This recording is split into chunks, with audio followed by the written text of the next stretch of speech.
In the red corner, wearing the black trunks trimmed with gray and blue, this young man has a nickname known to all in the Motor City as the Hitman. He comes all the way from Manchester, England. He tipped the scale at 140 pounds with an outstanding undefeated record of 19 wins and 15 knockouts. Ladies and gentlemen, let's get a round of applause for Ricky Hitman Hatton. This bout is scheduled for 12 rounds. The referee is Dan Kelly. Okay. Give you guys your preliminary instructions. I want you to obey my commands at all time. In case of a knockdown, go to the furthest neutral corner. Don't come out until I call you out. I'll suspend the count if you do. I'm very firm and really fair. Touch him up. Yeah. 12 rounds of boxing for the WBO Intercontinental Junior Welterweight. So what can we expect from Hatton tonight? He has looked in electrifying form against Central American opponents recently, beating them all in his last 3 appearances inside 4 rounds or less.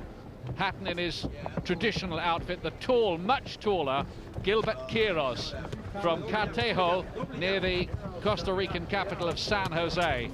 And once again, I would think Hatton won't know too much about him and will have to do a reconnaissance job as he goes along. Yes, he'll have to, but I think just the physical size of Quiros will suit him. Hatton, a tremendous body puncher, will be looking to get in as close as he can, as quick as he can, and land with his body punches. Quiros started as a welterweight, in fact, 1 division up from this, and won his first 5 in the very first round. But since he's moved up a notch, he's begun to find his level and been beaten a couple of times. Interesting to see how good he might be. Rangy, long arms. Don't remember any other Hatton opponent being this tall. Well, Hatton just standing in front of him a bit too much, I think, early on. He's been caught with a couple of decent uppercuts and really needs to remember his head movement. He can be caught with shots, Hatton, and there looks to be a little bit of damage to his eye. Left eye problem. He's been cut in the past, Hatton. So early difficulties here. And that looks a bad cut as well. Goodness me. So here is a little mini crisis within the first minute and a half for Ricky Hatton, on an occasion when he would be looking to shine and show the American boxing cognoscente what he's all about.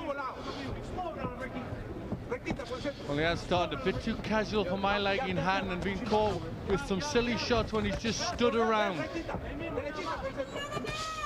Gets him with a nice looking left hook though. He's got this problem tonight really of getting in range to land his trademark body shots. Got to get past those long tentacle-like arms of Quiros. There's a real drama early on here. That cut looks so bad that it could force a premature stoppage. Well, that really would be disaster for Hatton, especially in America.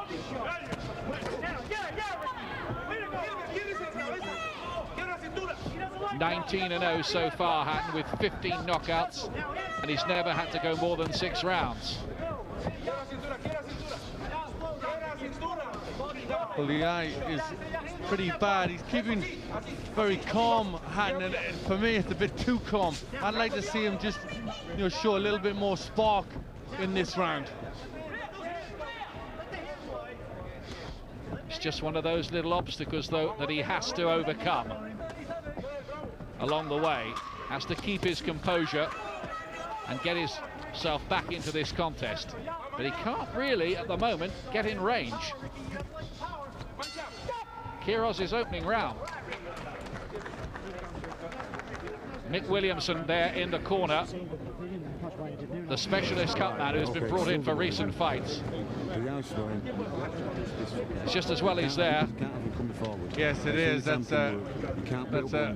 a bad cut, and we'll need somebody doing a good job on it. And I'm sure Mick Williams will do that. But it's dangerous for Hatton already getting caught. He was just too relaxed and standing around too much.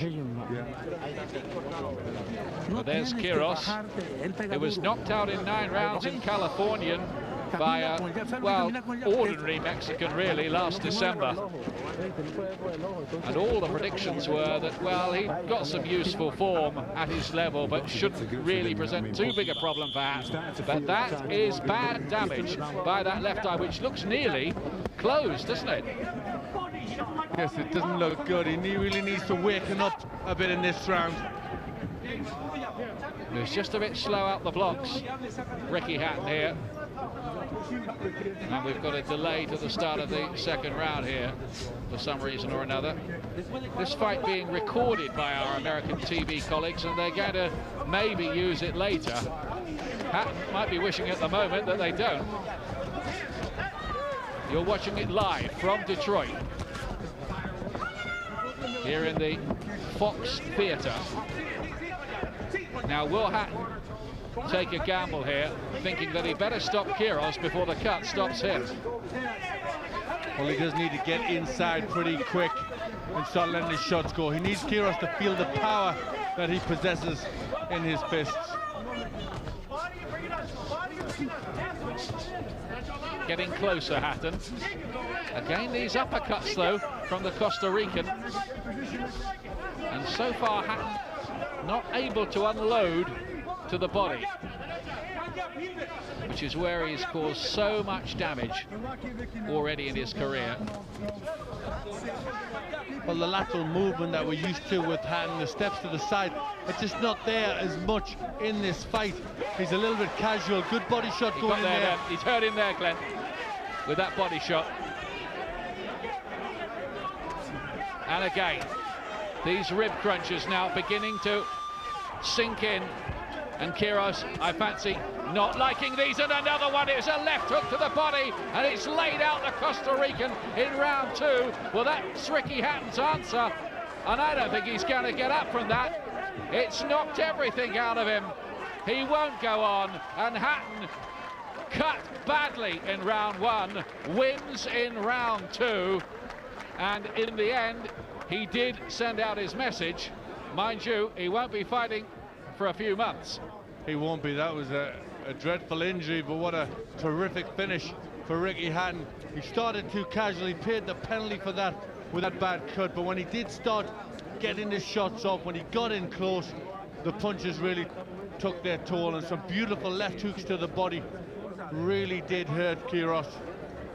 Well, Quiros has the nickname of the animal, and in the first round we wondered if he might be a pretty wild one. It certainly turned out that way for Hatton's left eye, but he's got the job done.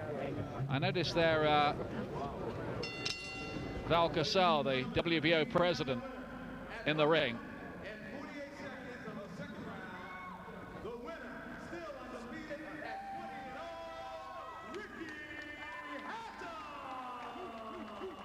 What do you think the Americans would have made of that?